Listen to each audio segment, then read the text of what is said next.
There. Yes. Now coming up to the mountain, there's been a change in my life since yesterday morning when I first came here to now. God's really moving in my life. He's raising me up.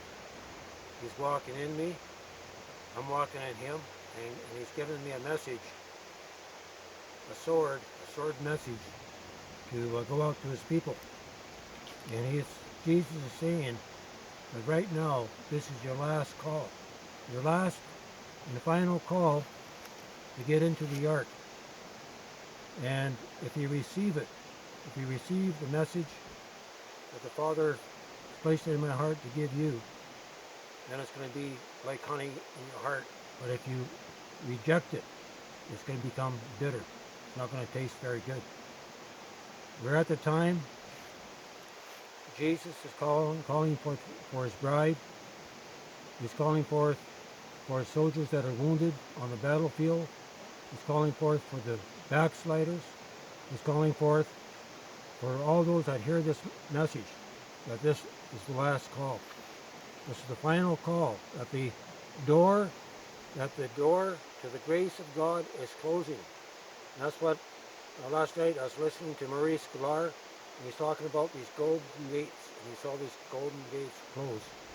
And he saw, as these gates were closing, God was cutting off the light of God, the grace to the world. When those doors close, it'd be too late. You'll not be able to get into the ark. You will stand in outer darkness. Now is the call.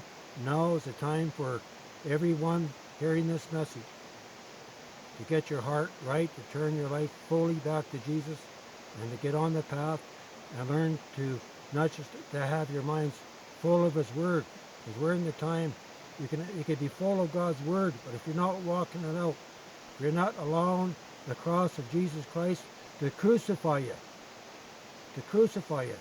your old nature, to rise up as a new creation, to leave your old man in the grave.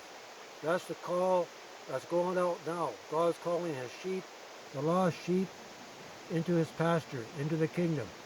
And the choice is yours. And this message that Jesus gave about the love of God, that is going to be put into a trap, that is the message. If you follow what the Lord is speaking in that divine revelation, this is what's going to raise you up, and it's going to transform your lives and make you into the image, into a bright and shining light for Jesus. This is the last call. It's up to you to receive it. This is Joshua Taylor coming to you from here up in the mountain.